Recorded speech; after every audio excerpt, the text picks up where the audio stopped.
Hello, everyone. I'm with my friends here in Dobigot Park. She's doing TikTok also. She is a TikToker. Search for her. Search for her account. I'm here in Dobigot Park now, and here the sun's already setting down. It's almost 7 o'clock. So the sun sets here usually at 7 o'clock. But in the Philippines, 6 o'clock is the sunsets. So I'm here. That is the entrance and exit of Dobigot Red Line from Somerset, Bugis, uh, what else? All the red lines connecting here. So this one is under construction, and that one is the Visual Arts Center, Singapore. And remember, the past weeks I'm also doing my vlog in the other side. So that is the building I showed to you, the McDonald's house. It's very nice there.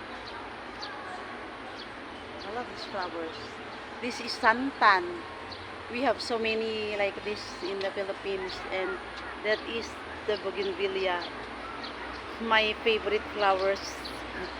It grows so tall. You can put in the gate or in the entrance of the house. And this is the very nice also. Very cooling to the eyes. You see that building? It's very nice. It's architecture.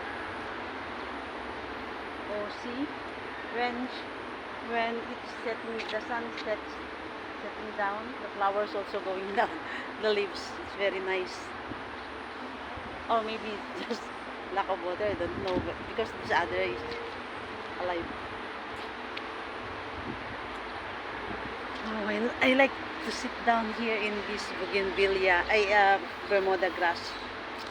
I remember when I was primary school, in elementary school in the Philippines, in the afternoon after class, I always lie down and then, or like this, and read books until 6 o'clock, until it's dark, and play with our friends in the playground in front of our school.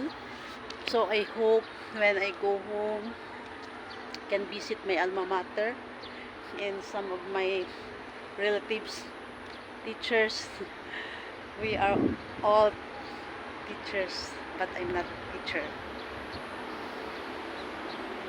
My auntie, my grandfather is a teacher, and usually my auntie and cousins are teachers. I'm only a teacher of the children I look after.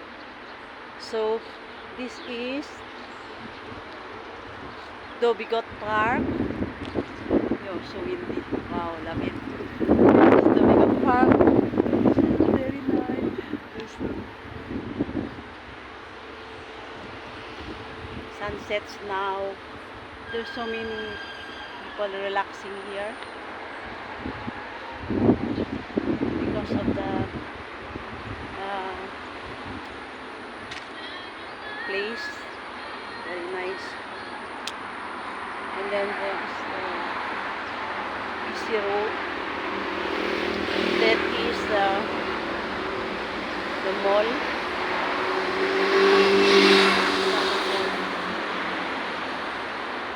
There's also a line going to MRT. Oh, this is the palm tree. Very nice. The weather is very cold. Oh, this is also the fruits of the palm tree. This one is the orange flower.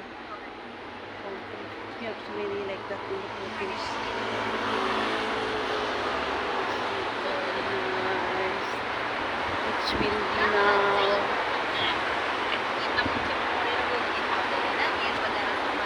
like raining, maybe next week it will rain. To all my friends, I'm excited to go home. Then thank you for all the friends that gathered today in Dobigo, Green to celebrate my birthday. Thank you so much, guys. Thank you to event organizer Joy, Yang, Cardosa, MJ. Thank you so much for the cakes and for your efforts to cook for me today. It's a memorable day for me, and I wish and pray that we all have a successful life, happiness, safety to all of us, for family members, and love to reign in our hearts forever. Share our kindness to everyone, and good health to continue our Zumba for a cause to help other people in the Philippines. And guys, see you on April 2 and the OFW Got Talent OFW Got Talent, which will be held in Angmokyo Grassroots. You're invited, guys, from 11 o'clock in the morning onwards.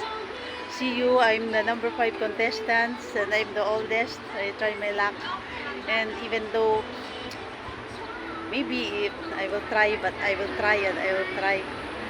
I'll give chances to the young ones.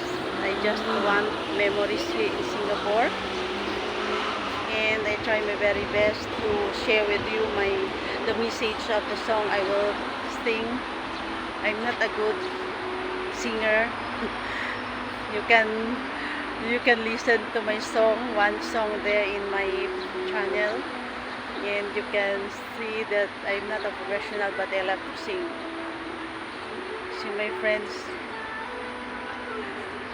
thank you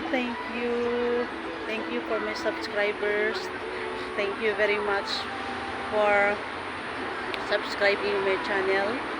I hope I can give you good vibes and positive mindset, that even though you are on your 50s, you can make your life improve, and for your health, prioritize yourself, your family, and share your love to everyone. Enjoy your life without hurting others. That is my principles in life. Enjoy life without hurting others, and if you have dream, go for it. Don't be afraid, and try the things that you are very scared of,